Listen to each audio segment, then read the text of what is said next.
Hello, and welcome to This Week in Wrestling in Mom's Basement. I, of course, am Patrick Young. This guy to my right is the Seth Rollins to my Dean Ambrose, because I'm wearing the Dean shirt. I switched it up on you. Okay. Joe Benito. Thank you. This is week 12 of the podcast. That it is. I'm pretty sure this time around. We have a dozen. Right. And this is a dozen. You didn't even lose my place. There you go.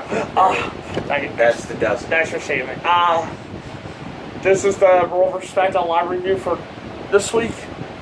And then it'll be the news after this video in part 2. And then part 3 and 4 will be uploaded early next week. Yes. Well, actually, you will be seeing this on Saturday anyway, because this week's isn't fully uploaded either.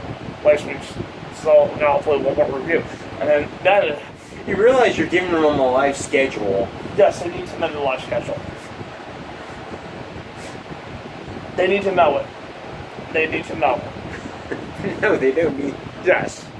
And thank you for almost 1,300 views on the channel. Thank you, guys. Thank you. And thank you for the almost 1,600 views on Twitter. Followers. And almost 900. Yes, That's him. I'm up to 888 as of right now. So As of 9/28/2017 of 9:47 p.m. So remember this. yes. For this historical date. And for the almost 400, I believe, for the podcast itself on Twitter. And for those who paid attention, this is actually a Thursday taping for us, Yes. which is not normal. Other things came up. Life happens. Thursday, Wrestling in Mom's Basement, Thursday. I won't make life not happen. Life just goes on. Thursday, Wrestling in Mom's Basement, Thursday. I like to call this. Right. I like to call this, we should probably get started. Yes. Okay. Raw and SmackDown went in two separate directions this week. I'll start off like that.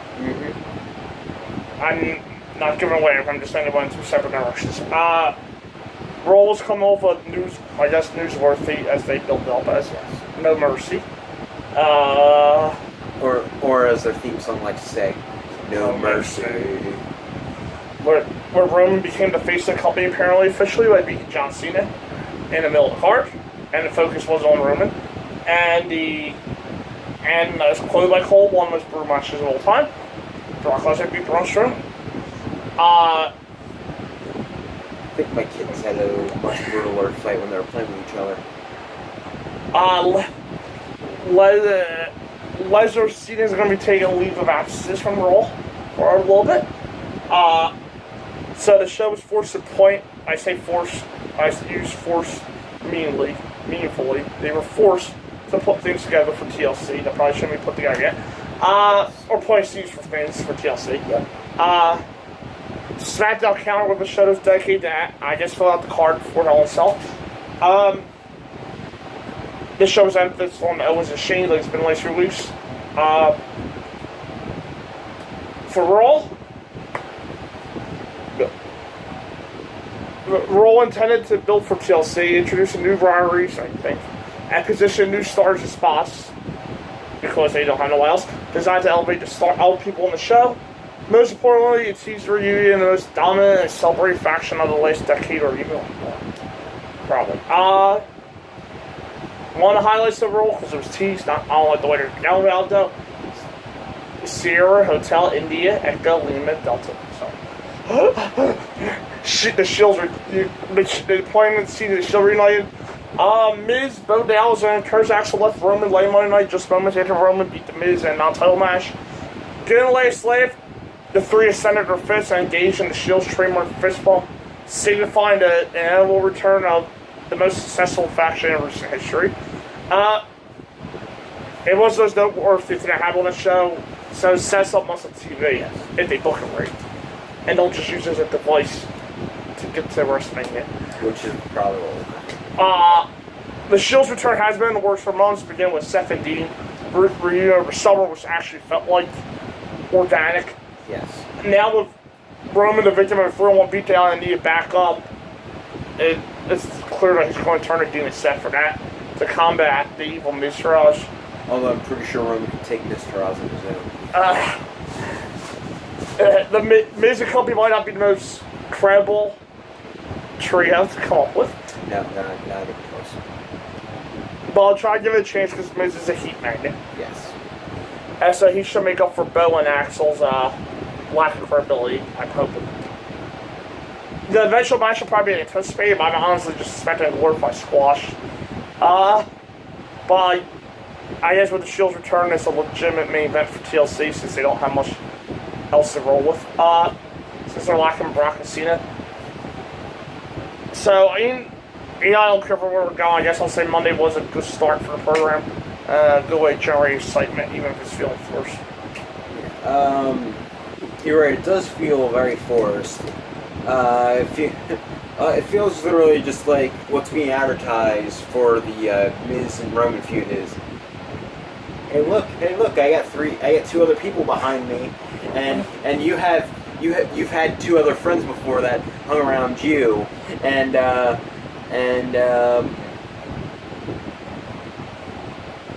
Shield? That's what it seems like to me. That's what it seems like the booking team came up with, just Shield? Instead of actually drawing it out and actually having a trio there that wouldn't just be cannon fodder in like a couple minutes. Right.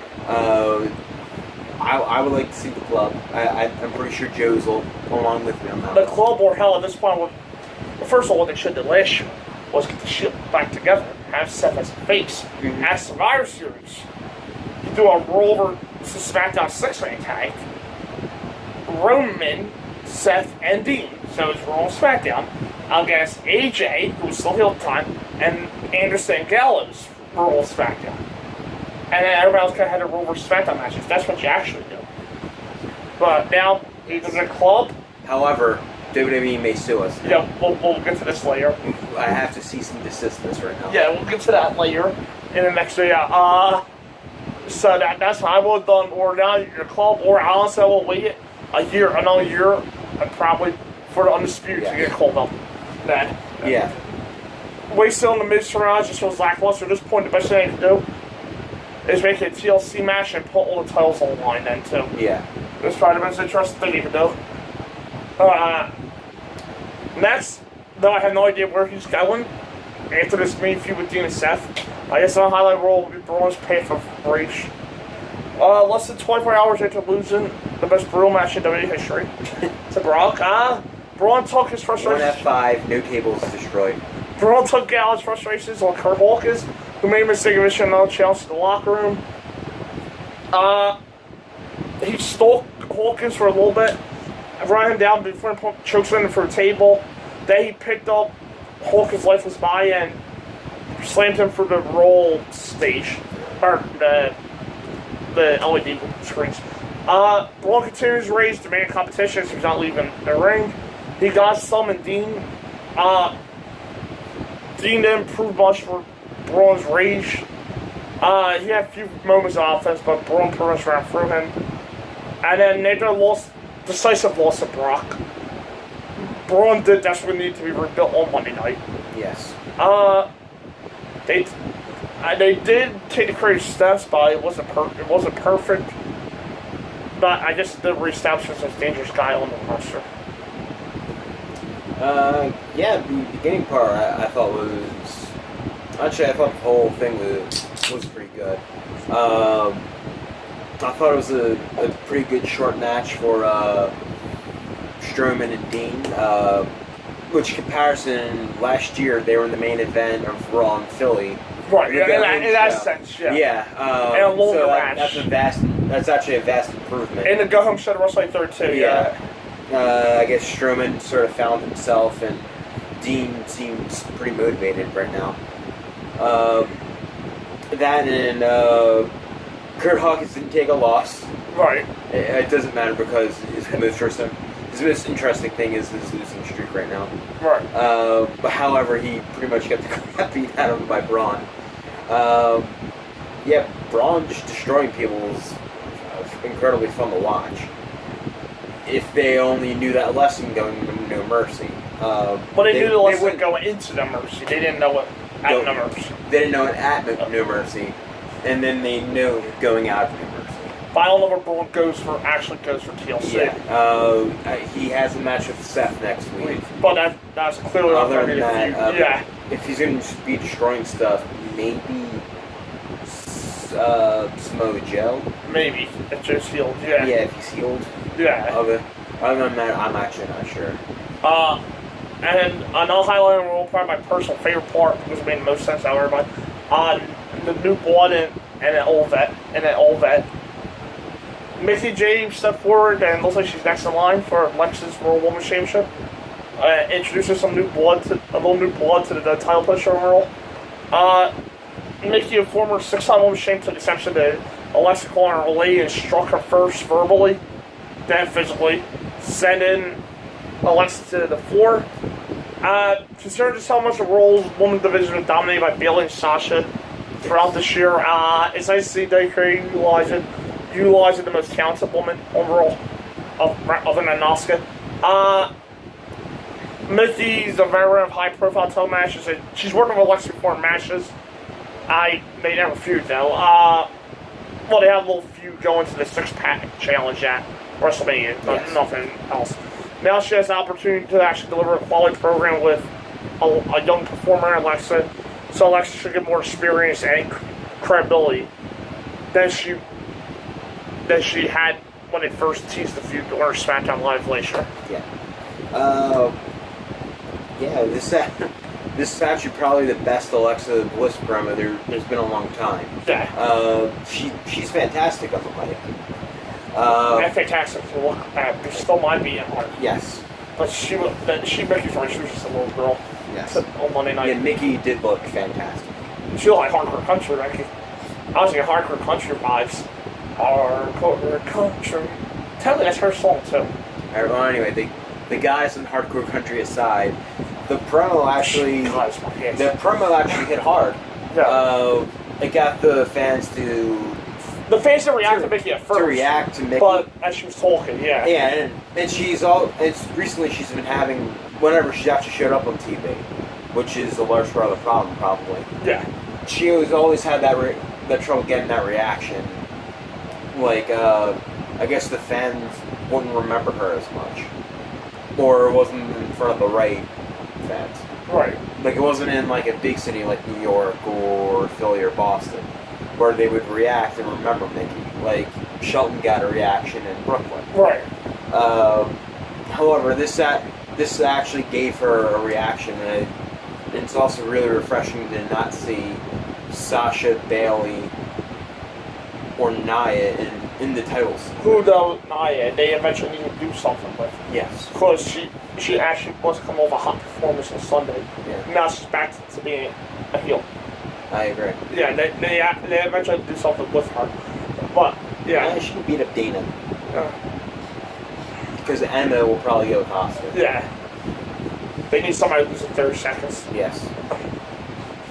And also from Raw, like, the input down will actually be the Cruiserweight segment that close out the show. I'm actually surprised how fast it turned around on the Cruiserweights. Yeah. By turn Enzo heel, get more on that on the 205 review coming later in the week. But we can talk about what happened on Raw. Yeah. Well then Enzo came out for her celebration. No contact clause by Angle. And because he's so annoying, they don't almost kick his ass. Right. All the Cruiserweights minus Neville came on stage together, and he mocked specifically Rashawn, Cedric Alexander, Grand Metal Leak, and Drew Gulak and Jack Gallagher. And then Neville's music, he was going to mock Neville's music hit. Neville cut a great promo on Enzo, and then he looked back, made it down the ring, looked back at the Cruiserweights, and like put himself on the line for them, and got rid of his title opportunity, because he destroyed Neville and hit a fantastic right arrow. And then... Yeah, the way he bounced. Yeah. Enzo. And then after the show now, but told out orders on 205 Live, Braun attacked Enzo, so now Braun is out of contention. For the Cruiserweight title. Right. And then Braun just left, and maybe he turned face, I don't know. He told the Cruiserweights to go ahead, and they all did their finishers to him, or signatures. So the whole entire division is out of the title picture right now. It's out of title contention. I'm amazed at how fast my view of the Cruiserweights has changed. Someday I thought they were dead. I thought Enzo, it was the death knell, it was gone. Hornswoggle is the closest thing you can get to Hornswoggle as champion has happened currently in WWE. I thought the Cruiserweights are done. Then they turn Enzo into a cocky prick of a heel, which he's a cocky prick, but he wasn't a heel first, so. But now he's a heel. Mm-hmm. And for some reason, I'm not even sure if the style of his material changed or not, but his promo actually came off much better to me. Yes. Than stuff like that would have last week. Mm-hmm. It just came off as entertaining and funny to me. However, I did enjoy seeing Neville turn face and just kick Neville's ass and hit the red arrow. And what was funny about that, that was a heel style beatdown, though. Yeah. So it was a start face turn, which was completely to my mind. I think I can speak for you in this, but I'm suspecting a very honky-tonk man. Yes. Honky-tonk man. Run. Like Run. Yeah, so definitely. Anything else you've seen overall? On the Hulu version? Yeah. That's all the Hulu version.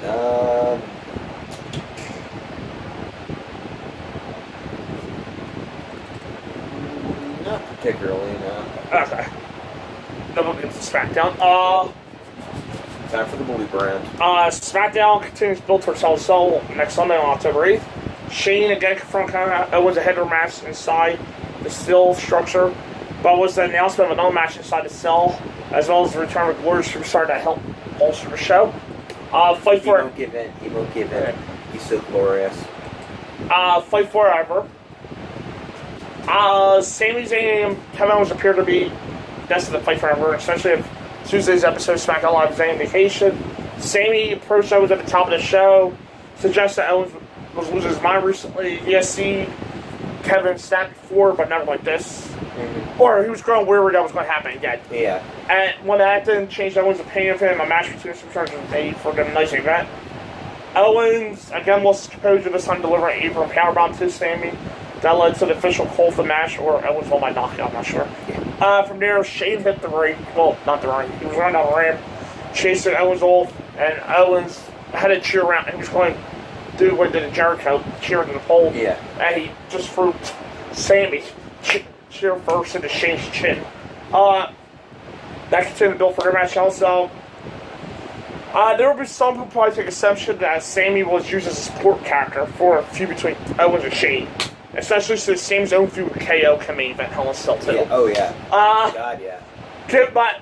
Given how irrelevant Sami's had become the last few weeks, because he wasn't even on the SummerSlam card, or last thing Sami really did major on SmackDown was with Mike Kanellis. That was it. Yeah. So, any sort of expanded role for Sami's a welcome addition to the show. His performance was so strong on SmackDown itself, and the running, and he didn't lose. And the running that company itself actually made sense. With the story being told, it did enhance the show, I thought. I'll put it simply like this. Anytime Sami Zayn and Kevin Owens put on a match on TV, pay-per-view, free TV like Smackdown, a network special, it's worth a watch. Right. Either based on the story they tell or the action they do in the ring, it's worth a watch. If we have that another sort of turn in their the story of their rivalry, it's always gonna be worth the watch. Big thumbs up for me. Up next, Tag Team Hell. Just moments after the Usos defeat the Hype Bros. Jimmy and Jay head to ringside where they confront a playful New Day who was in the crowd. They pretty much announced the new SmackDown Tag Champs for Joe couldn't play around, only to have Xavier get serious and challenge them to a Hell in a Cell match for the titles. This is going to be the first tag team match inside the Hell in a Cell since 2009 with the Generation X's Legacy. As a culmination of months of show steal matches from them, the New Day and the Usos have single-handedly kept SmackDown's tag division afloat. In the process, demonstrated, and for me anyway, all five have grew as performers during this feud. Yeah. Through all four, I think it was four excellent matches. Their match next time is probably going to be a high quality. It's a high profile reward for their hard work and dedication to this feud. They'll likely steal the show again, and I think the pro fans of a legitimate match of the year contender. And for SmackDown calling a program that will allow tag titles to continue shining after one of these teams lead the feud. I'm very excited that it's a Hell in a Cell match. I also do like seeing that new people are getting more of a shot in Hell in a Cell. Even over the last few years, Owens last year had his first Hell in a Cell match. With Seth, which was a fantastic match. Yeah. Here we're getting not necessarily main eventers going into Hell in a Cell, which usually Hell in a Cell is saved for. Minus Sasha and Charlotte. The women that they didn't really prove. Moving on. Yeah. But moving on to that. Long story short, it was a street fight in a cage. So. Which is the majority of Hell in a Cell pay-per-view matches. That's what they've become, yes. Yeah. This year I'm expecting very different things from both Hell in a Cell matches. Yeah. Usos and New Day have been throwing barbs at each other. Their matches have been completely over the top awesome. I guess I can throw Shane and Owens in this too. Like, I'm not expecting the typical street fight BS inside of Hell in a Cell.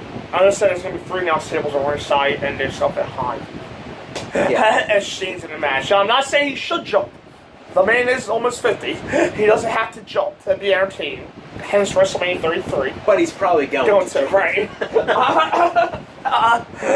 The man survives a helicopter crash. Owens has a point.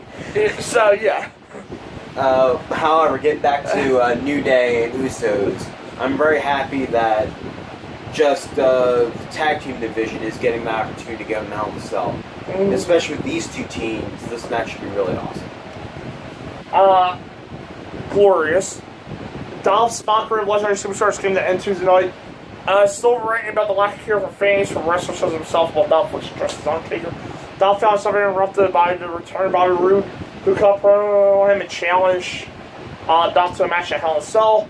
Dolph accepted, and suddenly Hell in a Cell has an all-quality match on his card. Dolph's the perfect first pay-per-view opponent for Bobby. He's a superb wrestler, got all but guaranteed great match, and he will make Bobby look like $1 million. Yes. At this point, with Bobby's stock point upward and uncertainty about Dolph's future in the company, because his rumors Dolph will leave in October. Yeah.